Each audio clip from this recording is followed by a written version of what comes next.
Friends ನೋಡ್ರಿ, ನಮ್ಮ ಮನೇಲಿ ಫಂಕ್ಷನ್ ಐತಿ. ಅದಕ್ಕೆ ನಾವಿಲ್ಲಿ ಮೆಹಂದಿನ ಹಾಕ್ಸ್ಕೊಕತ್ತೀನಿ. ನಮ್ಮ ಪ್ರೀತು ಮೆಹಂದಿ ಹಾಕ್ಲಕತ್ತಾಳ ನೋಡ್ರಿ. ಪ್ರೀತು ನೋಡ್ರಿ, ನಮ್ಮ ಪ್ರೀತು ಇಲ್ಲಿ ಮೆಹಂದಿ ಹಾಕಕತ್ತಾಳ. ಒಳಗೆ ಭಾಳ ಕಿರಿಕಿರಿ ಐತೆ ಅಂತೇಳಿ ಹೊರಗೆ ಕುಂತೀವಿ ನೋಡ್ರಿ. ಇಲ್ಲಿ ನಮ್ಮದು ನೀರು ಹೊಡೆದಾಳ ಅಂಗ್ಳಕ್ಕೆ. ಬೀಗರು ಬರ್ತಾರೆ ಮನೆಗೆ ಅಂತೇಳಿ ಸ್ವಚ್ಛ ಮಾಡಕತ್ತಾಳ ಮನೆ.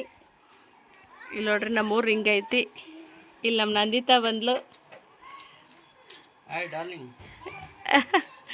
ನಮ್ಮ ಯಜಮಾನ್ರ ಸಣ್ಣ ಹೆಣ್ತೀಕಿ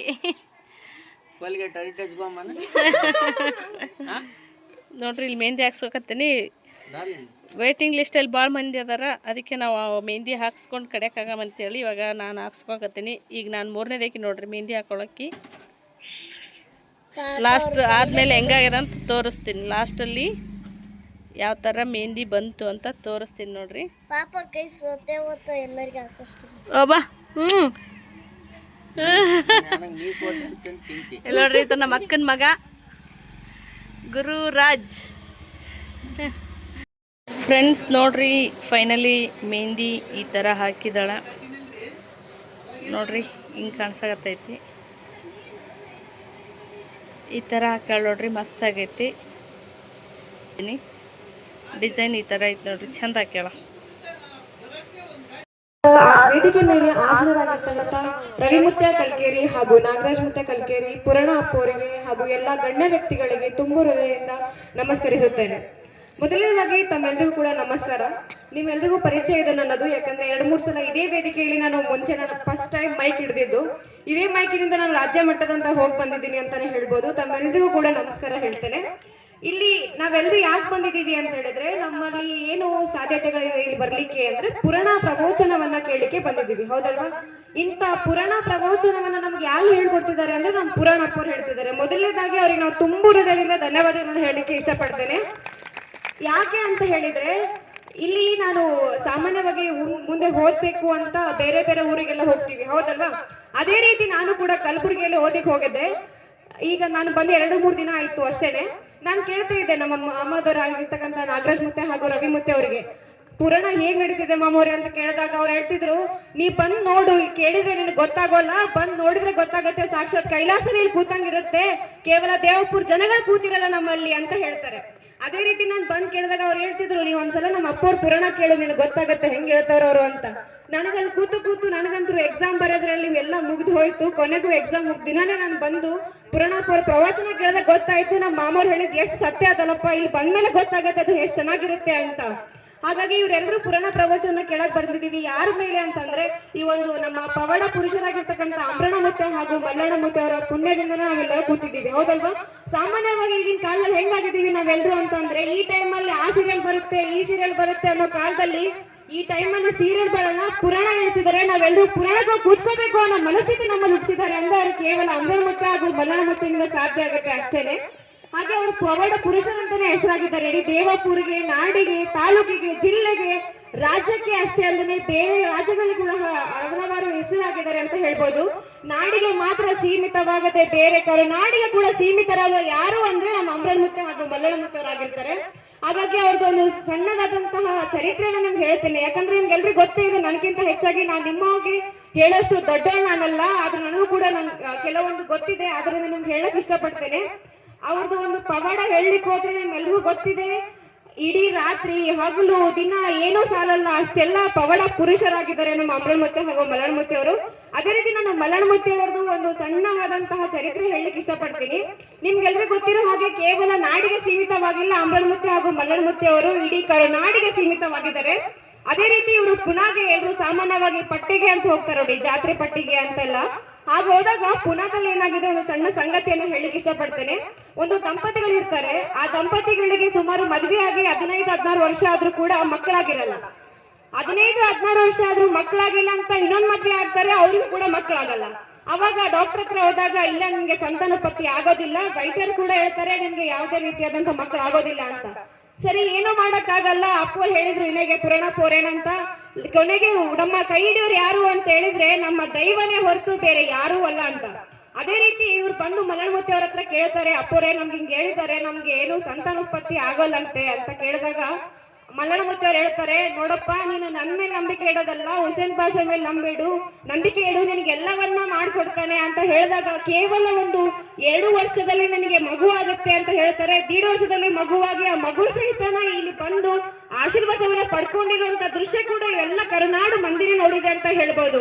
ಇದಕ್ಕಿಂತ ಇನ್ನೂ ದೊಡ್ಡ ಚರಿತ್ರೆ ಏನ್ ಬೇಕು, ಪವಾಡಗಳೇನ್ ಬೇಕು ಅಂತ ನಾನು ಅನ್ಕೋತೀನಿ. ಅದೇ ರೀತಿಯಾಗಿ ಇಲ್ಲಿ ಸಾಮಾನ್ಯವಾಗಿ ಎಲ್ಲರೂ ಹೇಳ್ತಾರೆ, ದೊಡ್ಡವ್ರು ಏನ್ ಹೇಳ್ತಾರೆ ಅಂತಂದ್ರೆ, ಪುರಾಣ ಅಂತಂದ್ರೆ ಕೇವಲ ಅದು ಒಂದು ನುಡಿ ಕೇಳಿ ಮನೆಗೆ ಹೋಗೋದಲ್ಲ, ಪುರಾಣ ಅಂತಂದ್ರೆ ಮನೆಗೆ ಹೋಗಿ ನಡೆಯೋದು ಕೂತ್ಕೋದಲ್ಲ, ಪುರಾಣ ಅಂತಂದ್ರೆ ಅಪ್ಪವ್ರು ಹೇಳೋ ನುಡಿಗಳನ್ನ ಕೇಳಿ ನುಡಿಗಳನ್ನಂತೆ ನಾವು ನಡಿಬೇಕು, ಅದೇ ಪುರಾಣ ಅಂತ. ನುಡಿಗಳಂತೆ ನಡೆದರೆ ಮಾತ್ರ ನಮ್ಮ ಜೀವನದಲ್ಲಿ ಅಳವಡಿಸ್ಕೊಳ್ತೀವಿ, ಪುರಾಣ ಕೇಳಿ ಹೋಗೋದಲ್ಲ. ಪುರಾಣದಲ್ಲಿ ಹೇಳೋ ಅಪ್ಪವ್ರು ಏನ್ ಹೇಳ್ತಾರಲ್ವಾ, ಆ ಪ್ರತಿಯೊಂದು ನುಡಿಗಳನ್ನ ಅರ್ಥ ಮಾಡ್ಕೊಂಡು ಅವ್ರು ನಮ್ಗೆ ಏನ್ ಹೇಳಿದ್ದಾರೆ, ನಮ್ಗೆ ಜೀವನಕ್ಕೆ ಒಂದು ಒಳ್ಳೆ ನುಡಿ ಹೇಳಿದ್ದಾರೆ ಅವ್ರ ಅಪ್ಪವ್ರ ದಿನ, ಅವೆಲ್ಲವನ್ನ ನಮ್ಮ ಜೀವನದಲ್ಲಿ ಅಳವಡಿಸ್ಕೊಂಡು ನಮ್ಮ ಜೀವನವನ್ನ ನಡೆಸುವುದೇ ದೊಡ್ಡ ಪುರಾಣ ಅಂತ ಹೇಳ್ಕೊಡ್ತೀವಿ. ಹೌದಾ? ಇದೇ ರೀತಿಯಾಗಿ ಸಾಮಾನ್ಯವಾಗಿ ಎಲ್ಲರೂ ಇಲ್ಲಿ ಬಂದು ಕೂತಿದ್ದೀವಿ. ಇದು ನಮ್ಮ ಕೇವಲ ಹನಿ ಹನಿ ಸೇರಿದ್ರೆ ಹಳ್ಳ ಆಗುತ್ತೆ, ಇದೆಲ್ಲರೂ ಗೊತ್ತೇ ಇದೆ. ಹನಿ ಹನಿ ಸೇರಿದ್ರೆ ಹಳ್ಳ ಆಗುತ್ತೆ, ಭಕ್ತರು ಸೇರಿದ್ರೆ ಜನ ಜಾತ್ರೆ ಆಗುತ್ತೆ.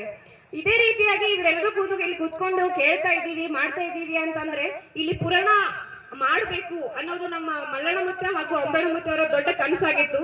ಆ ಕನಸನ್ನ ಲವಕುಶದಂತೆ ನಮ್ಮ ಇಬ್ರು ಮಾಮದರಾಗಿರ್ತಕ್ಕಂಥ ನಾಗರಾಜ್ ಮುತ್ತೆ ಕಲ್ಕೇರಿ ಹಾಗೂ ರವಿ ಮುತ್ತೆ ಕಲ್ಕೇರಿ ಅವರು ಈಡೇರಿಸಿದ್ದಾರೆ ಅಂತಂದ್ರೆ ನಮ್ಮೆಲ್ಲರೂ ಕೂಡ ಒಂದು ಖುಷಿಯ ಸಂಗತಿ ಆಗಿದೆ. ಇದು ಕೇವಲ ಅವರಿಬ್ಬರಿಂದನೇ ಅಂತಲ್ಲ, ಹಿಂದೆ ಜನಗಳಿರ್ಬೇಕು, ಹಿಂದೆ ಭಕ್ತಾದಿಗಳಿಂದ ನಮ್ಮ ಮಾಮದವರು ಕೂಡ ಒಳ್ಳೆ ಈ ಒಂದು ಪುರಾಣ ಪ್ರವಚನ ಕಾರ್ಯಕ್ರಮವನ್ನ ಇಲ್ಲಿ ಏರ್ಪಡಿಸಿದ್ದಾರೆ ಅಂತ ಹೇಳೋದಕ್ಕೆ ನಮ್ಮೆಲ್ಲರೂ ಕೂಡ ತುಂಬಾ ಹೆಮ್ಮೆ ಆಗ್ತಿದೆ ಹಾಗೂ ಹೆಮ್ಮೆ ಖುಷಿಯಿಂದ ಕೂಡ ನಾವು ಹೇಳ್ಕೋಬಹುದು. ಇಷ್ಟೆಲ್ಲ ಪುರಾಣ ಹಚ್ಚಿದ್ದಾರೆ ಅಂತಂದ್ರೆ ಅಪ್ಪವ್ರು ಕೂಡ ಬಹಳ ಮುಖ್ಯ ಆಗ್ತಾರೆ. ಅವ್ರಿಲ್ದೇ ಇದ್ರೆ ನಮ್ಗೆ ಏನು ತಿಳಿತೈತ್ರಿ, ಏನು ಗೊತ್ತಾಗಲ್ಲ.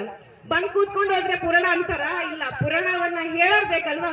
ಆ ಒಂದು ಶಾರದೆ ತಾಯಿಯನ್ನ ಪ್ರತಿಯೊಬ್ಬರ ಮನಸ್ಸಲ್ಲಿ ಮೂಡಿಸ್ಬೇಕು, ಅಳವಡಿಸ್ಕೊಳ್ಬೇಕು, ಅರ್ಥ ಮಾಡಿಸ್ಬೇಕು. ಯಾರಿಂದ ಸಾಧ್ಯ? ಪುರಾಣ ಅಪ್ಪವರಿಂದ ಸಾಧ್ಯ. ಆ ಒಂದು ಪುರಾಣಪ್ಪರು ಕೂಡ ಧನ್ಯವಾದಗಳು ಹೇಳುತ್ತಾ, ಇಲ್ಲೆಲ್ಲರೂ ನಮ್ಗೆ ಬಂದಿರ್ತಕ್ಕಂಥ ಭಕ್ತರಿಗೆ ಕೂಡ ಧನ್ಯವಾದಗಳು ಹೇಳುತ್ತಾ, ರವಿ ಮುತ್ತೆ ಹಾಗೂ ನಾಗರಾಜ್ ಮುತ್ತೆ ಅವರಿಗೆ ನಮಸ್ಕರಿಸ್ತಾ ನನ್ನ 2 ಮಾತುಗಳನ್ನ ಮುಗಿಸಿದ್ದೇನೆ. ಜೈ ಹಿಂದ್. ಮುಂದಿನ ಸೆಕೆಂಡ್ ಕೈಲಿನ ಪುರಾಣ ನಡೆಸ್ತೀನಿ, ನಾನಾ ಜವಾಬ್ದಾರಿ ತಗೊಂಡು ಅದ್ಭುತವಾಗಿ ಶಬ್ದ ಪ್ರಯೋಗಗಳಾಗ್ಲಿ, ಮುತ್ತುಗಳು ಜೋಡಿಸಿದಂತಹ ಮಾತುಗಳಾಡಿದ ಕುಮಾರಿಗೆ ಒಂದು ಜೋರಾದ ಚಪ್ಪಾಳೆ ಇರಲಿ. ಕುಮಾರಿ ಪ್ರೀತಿ ಬಿ ದೇವಶೆಟ್ಟಿ ಭಕ್ತ ವೇದಿಕೆ ಮೇಲೆ ಬಂದು ಸನ್ಮಾನಿಸಿಕೊಂಡು ಹೋಗಬೇಕು ಅಂತ ವಿನಂತಿಸಿಕೊಳ್ತಾ ಇದ್ದೀನಿ. ಸವಿವರವಾಗಿ ನಡೆದು ಬಂದ ಘಟನೆಗಳ ಅಂಶಗಳನ್ನ ಹಿಡಿಯಾಗಿ ಈ ಭಕ್ತ ವೃಂದದ ಮುಂದೆ ಬಿಡಿಸಿ ಹೇಳಿರ್ತಕ್ಕಂಥ ದೇವಶೆಟ್ಟಿ ಕುಟುಂಬದ ಪುಟ್ಟ ಬಾಲೆಗೆ ಭಗವಂತ ಸಕಲ ವಿದ್ಯೆ ಬುದ್ಧಿ ಕೊಟ್ಟು ಎಲ್ಲವನ್ನು ಕರುಣಿಸಿ ಒಂದು ದೊಡ್ಡ ಉನ್ನತ ಅಧಿಕಾರಿಯಾಗಲಿ ಅಂತ ಆ ಭಗವಂತನಲ್ಲಿ ಆಶಿಸ್ತಾ, ಆಗ್ಲೇ ಭರತನಾಟ್ಯವನ್ನು ಮಾಡಿದಂತ ವಿನೋದ್ ಅಂತಕ್ಕಂಥ ಪುಟ್ಟ ಬಾಲೆ ಕೂಡ ಈ ಒಂದು ಕಲಿಕೇರಿ ಕುಟುಂಬದ ಅಮರಣ ಮುತ್ತಿನವರ ಮೊಮ್ಮಗಳಾಗಿರ್ತಾಳ. ಅವಳಿಗೂ ಕೂಡ ಇನ್ನೊಂದ್ಸಲ ಜೋರಾದಂತ ಚಪ್ಪಾಳೆ ಅಂತ ತಟ್ಟಬೇಕಂತ ವಿನಂತಿಸ್ಕೊಳ್ತಾ ಇದ್ರಿ. ಇವತ್ತು ಪುರಾಣದಾಗ ಕೆಲವೊಂದು ವಸ್ತುಗಳು ಹರಾಜ್ಗಿದ್ದು ನೋಡ್ರಿ. ಅದರಲ್ಲಿ ನಮ್ಮಕ್ಕ ಒಂದು ಮೂಗುತಿನ ಖರೀದಿ ಮಾಡಿದ್ದಾರೆ. ಹರಾಜ್ ಅಂದ್ರೆ ಏನಂತ ನೀವು ಕೇಳ್ಬೋದು. ಸಂತ ಶಿಶುನಾಳ ಶರೀಫರ ಪುರಾಣ ನಡೀತಾ ಇದೆ ನಮ್ಮೂರಲ್ಲಿ. ಅವರು ಯೂಸ್ ಮಾಡಿರುವಂಥ ಕೆಲವೊಂದು ವಸ್ತುಗಳು ಹರಾಜ್ ಮಾಡ್ತಾರೆ. ಅಂದ್ರೆ ಅದಕ್ಕೆ ಇಷ್ಟು ಬೆಲೆ ಅಂತ ಕಟ್ತಾರೆ. ಅದನ್ನು ಬೇಕಿದ್ದವರು ಅದನ್ನು ಜಾಸ್ತಿ ದುಡ್ಡು ಕೊಟ್ಟು ತೊಗೋಬಹುದು. ಅದೇ ಥರ ನಮ್ಮಕ್ಕ ಇವತ್ತು ಮೂಗುತಿನ ತೊಗೊಂಡಾರ ನೋಡ್ರಿ. ಇಲ್ಲಿ ಒಂದು ತೊಟ್ಲು ಇತ್ತು. ಮೇನ್ ಅಂದರೆ ಇದು ತೊಟ್ಲು ನೋಡ್ರಿ. ಯಾರು ಮಕ್ಕಳಾಗಿರೋದಿಲ್ಲ ಅವರು ಈ ತೊಟ್ಲನ್ನ ತೊಗೊತಾರ. ಇದನ್ನು ತೊಗೊಂಡ್ರೆ ಅವ್ರಿಗೆ ಮಕ್ಕಳಾಗುತ್ತೆ, ಹಂಗಾಗಿ ಆ ತೊಟ್ಲು ತೊಗೊತಾರ. ಅದೆಲ್ಲ ಹರಾಜಿಗಿರುತ್ತೆ. ಅವ್ರು ಯೂಸ್ ಮಾಡಿರುವಂಥ ಉಡ್ದಾರ ಆಗಿರ್ಬೋದು, ಇದು ಮೂಗುತಿ, ಅವ್ರು ಊಟ ಮಾಡಿರುವಂಥ ಪ್ಲೇಟು, ಹಿಂಗೆ ಕೆಲವೊಂದು ವಸ್ತುಗಳು ಇದ್ದವು ರೀ. ಪಾಟಿ ಚೀಲ ಆಗಿರ್ಬೋದು, ಈ ಥರ ಊಟ ಮಾಡಿರುವಂಥ ಪರಸು ಬಟ್ಲು ಅಂತ ಹೇಳ್ತಾರೆ. ಆ ಥರ ಕೆಲವೊಂದು ವಸ್ತುಗಳು ಹರಾಜಿಗಿದ್ವು. ಅದರಲ್ಲಿ ನಮ್ಮಕ್ಕ ಒಂದು ಮೂಗುತಿನ ತೊಗೊಂಡಾರ ನೋಡ್ರಿ. ಇದು ಮೂರ್ತಿ ಕತಿ ಒಳಗೆ ಕೆಲವೊಂದು ಪಾತ್ರಗಳು ಕೆಲವೊಂದು ಸನ್ನಿವೇಶಗಳು ಬರ್ತಾವ್ರಿ. ಅದನ್ನು ಆ ವಸ್ತುನ ಹರಾಜಿಗಿಟ್ಟಿದ್ರು. ಅದನ್ನು ನಮ್ಮಕ್ಕ ತೊಗೊಂಡಾಳ. ಈ ಥರ ಒಂದು ಹರಾಜು ಪ್ರಕ್ರಿಯೆ ನಡೆದಿತ್ತು. ಪುರಾಣ ಅಂತೂ ಸಖತ್ತಾಗಿ ಆಯ್ತು ನೋಡ್ರಿ. ತುಂಬಾ ಚೆನ್ನಾಗಿ ಎಲ್ಲ ಕಾರ್ಯಕ್ರಮಗಳು ಯಶಸ್ವಿಯಾಗಿ ನಡ್ಕೊಂಡು ಬರ್ತಾ ಇದ್ದಾವೆ. ಈ ಪುರಾಣ ನೋಡಿ ನಿಮ್ಗೇನು ಅನ್ನಿಸ್ತು ಅಂತ ಒಂದು ಕಮೆಂಟ್ ಮಾಡಿರಿ. ಮಮತೆ ಬಂಧನ ಕಳಚಿ ಬಲು ದೂರ ನಿಂತವರು ಇವಾಗ ಮಂಗಳಾರತಿ ಎಲ್ಲ ಆಯಿತು, ನಮಸ್ಕಾರನ ಮಾಡ್ಕೊತಾ ಇದ್ದೀವಿ. ಇಲ್ಲೇನು 2 ಹಸಿರು ಪಟಕ ಸುತ್ಕೊಂಡು ಹಸಿರದು ಅಂಗಿ ಉಟ್ಕೊಂಡಿದ್ದಾರೆ ನೋಡ್ರಿ. 2 ಫೋಟೋ ಇದಾವೆ ನೋಡ್ರಿ. ಅದು ಒಂದು ಅಮರಣ್ಣ ಮುತ್ತೆ, ಇನ್ನೊಂದು ಮಲ್ಲಣ್ಣ ಮುತ್ತೆ ಅಂತೇಳಿ. ಇವರು ಅಲೈ ದೇವ್ರನ್ನ ಹಿಡ್ದಿರ್ತಾರೆ. ಹಂಗಾಗಿ ಇವ್ರದ್ದು ಒಂದು ಊರಲ್ಲಿ ವಿಜೃಂಭಣೆಯಾಗಿ ಇವ್ರದ್ದು ಪುಣ್ಯತಿಥಿನ ಮಾಡ್ತಾರೆ ನೋಡ್ರಿ. ಇವಾಗ ಇಲ್ಲಿ ಎಲ್ಲ ಕುದುರೆಕಾರರು ಬಂದಿದ್ದಾರೆ. ಕುದುರೆಕಾರರು ಅಂದರೆ ಎಲ್ಲಿ ಯಾವ್ಯಾವ ಊರಲ್ಲಿ ಅಲೈ ದೇವ್ರು ಹಿಡಿತಾರೆ ನೋಡ್ರಿ, ಅವರನ್ನು ಕರೆಸಿ ಸನ್ಮಾನನ ಮಾಡಿದ್ರು ನೋಡ್ರಿ. ಈ ಥರ ಇತ್ತು ನೋಡ್ರಿ. ಇವಾಗ ನಾವು ಪ್ರಸಾದನ ತೊಗೊಳಕತ್ತೀವಿ. ಇವತ್ತಿನ ಪ್ರಸಾದಕ್ಕೆ ಇಲ್ಲಿ ಸಜ್ಕ ಮಾಡ್ಯಾರ ನೋಡ್ರಿ. ಸಜ್ಕ ಮತ್ತು ಅನ್ನ ಸಾಂಬಾರು ಮಾಡಿದ್ರು. ಪ್ರಸಾದ ಅಂತೂ ಸೂಪರ್ ಆಗಿತ್ತು. ಇಲ್ಲಿ